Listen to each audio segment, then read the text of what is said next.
Hi, and welcome to Wake Chapel Church, located in Raleigh. I'm Phyllis Coley, and I am the CEO and publisher of Spectacular Magazine. And today, I have the honor of sitting down and talking to the new pastor of Wake Chapel Church, Pastor Sharon Dean. Hi. Hi. And so glad to meet you. And I'm glad to meet you too. This is wonderful. Well, so first of all, Pastor Dean, tell me a little bit about your background. Where are you from? Where did you grow up? Where did you go to school? Absolutely. I am from New Jersey in terms of that's where I grew up. I was actually born in Ohio, but my family left Ohio when I was 2, so I have no memories of Ohio. Okay. But I've lived in New Jersey my whole life until relocating to Raleigh in 2017, and it has been quite a transition. Tell me about your education. Where did you go to school? Absolutely. I have a BS in psychology, that's my undergraduate, and I have a master's in pastoral counseling and leadership. My aim, before knowing that I was going to be totally focusing on pastoring, was to mainly focus on soul care, pastoral care, but obviously it all works together. Yes, it does. And your family life? I am the youngest of 5 children. I'm the daughter of 2 preachers. Both my mother and father were preachers. At different times they pastored. My mother pastored in an era where women obviously weren't acknowledged as pastors, but she did it anyway. And unfortunately, 2 of my siblings have already gone home to be with the Lord. But that's pretty much my family life. Oh, wonderful. Now, let's talk about your journey in your Christian life. Talk about your journey to getting to Raleigh. Absolutely. So, well, my journey to Raleigh is that's a story in and of itself. And the next time you have about an hour to do an interview, we'll talk about that. Okay. Uh-huh. But my journey in my Christian life really starts as a child. Because I was raised in a Christian household, you know, my mother used to use the term, until you get the Holy Ghost, I have it for you. So, okay. But, you know, so I was the typical preacher's kid, going along to get along.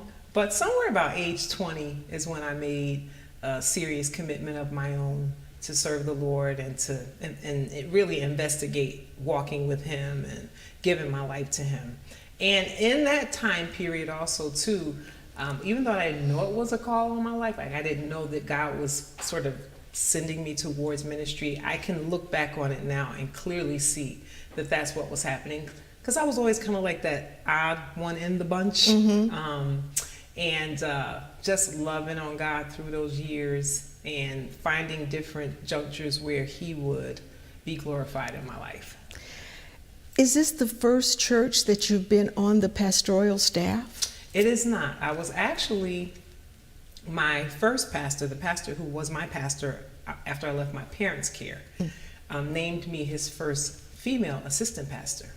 And I was very young. Yeah. And that was a transition for that church, and it was just it was an exciting time.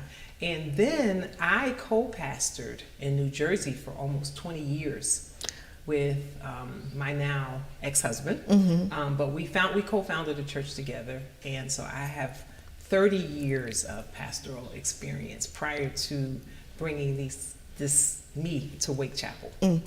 And you came to Wake Chapel in what capacity? I came to Wake Chapel as the title is Executive Ministry Assistant.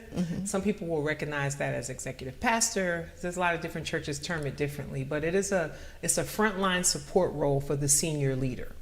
And it's the person who's kind of like next in line to help them organize, sometimes preach in their absence, you know, be really responsible for what goes on with the ministries. And that's what I came to Wake Chapel to do. Yes. And so now that you're here and that role has changed a little bit, where do you see that you're looking to take the church? Where would you like to see it grow? Well, you know, what I loved about Wake Chapel when I arrived here was how involved and anchored Wake Chapel was in the community. So one of the first things I really want to see us do in this era is broaden that. And when I say broaden it, I don't necessarily mean doing more because we're already doing a lot. Wake Chapel Church is very involved in the community on many levels. But doing more, taking advantage of technology, I think the COVID season has really exposed to us the necessity for broadening our vision in terms of how we serve. So I'm looking forward to working with our teams to broaden our scope for how we approach serving, so that in the pandemic and with all of its limitations, we don't have to slow down. We haven't, but I want to make sure we don't. And honestly, it's a well-oiled machine and it's already working. And if it ain't broke, don't fix it. Oh, yes. So that's for the service part. The ministry part, I'm looking forward to us expanding spiritually, so that we as a congregation are drawn closer to God. And then we have that burden and that desire to go out and get others and bring them in. You talked about your community service in the community and what the church does in the community. So for those people who may not be aware, let's expound on that a little bit. Talk about what Wake Chapel is doing in the community. Well, there's someone who could talk a whole lot more about that than me. His name is Elder Richard Moore. He's the feet on the ground, and he really, really oversees that leg of the ministry. Okay. But the out front ministry that we do is in the area of feeding. So we have partnerships with the state, and we get, food giveaways here, but we also have a pantry where people can come to at any time and receive food. And there's ministry out in the community, partnerships with other organizations that serve underprivileged communities. I mean, it's so broad. It's amazing, the work that we do. But what I really loved was the work that we were able to do with some of the local schools, where we were able to partner with the schools pantries to make sure that students had lunches, because on the weekends, especially the backpack buddies, because they could eat only if we provided some food for them. But it's an extensive conversation that we could have about service, and hopefully you'll be able to do that I would at love a later time. I would love to do that. But let me just clarify now, this was not something that started during the pandemic. Oh no, the service of Wake Chapel has been going on forever.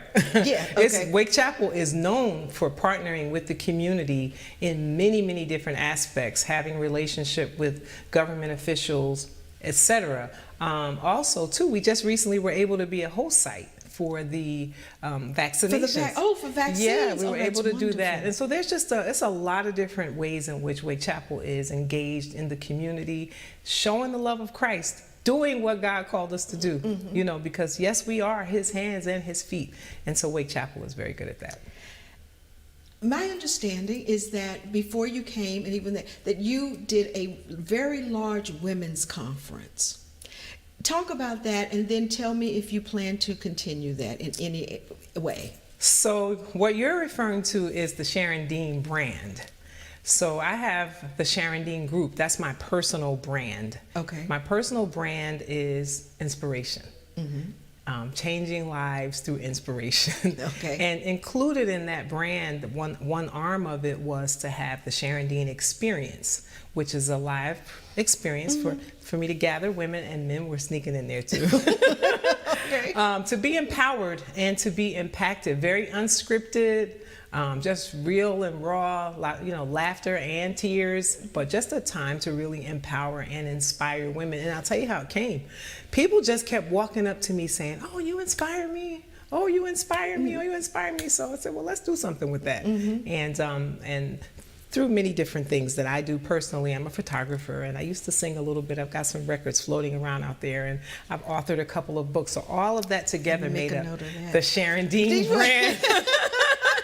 And but now that I'm settling down into this role at Wake Chapel, I don't know, the Sharon Dean brand, I'm not saying it's going away, but this is my priority. Well, thank you. Although I'm not a member, I want to welcome you to Wake Chapel, and I would love to come back. I'm taking that as an invitation. Well, you have to come back. Yes, and to come back and do a more in-depth conversation, have a more in-depth conversation about the community service, because you see, it's all about the community at the end of and I truly and even the way I was raised, the church means it's so many different things, right, to so many different people, right. I wish you well. Well, thank I you. wish you well. I pray for you. Thank you. I'm going to need those prayers. And and I do it. I have been talking to the new pastor of Wake Chapel Church, Pastor Sharon Dean. And please come. Would you give the address for those folk who may not know where your church is located? So what I'll do first is let them know they can tune in every Sunday right now on Facebook Live or our YouTube channel. Okay. So every Sunday and Tuesday our services air live and in real time. And so please feel free to follow us. And then when the world opens back up, you can visit us at 3805 Bland Road. Okay. That's one location. No.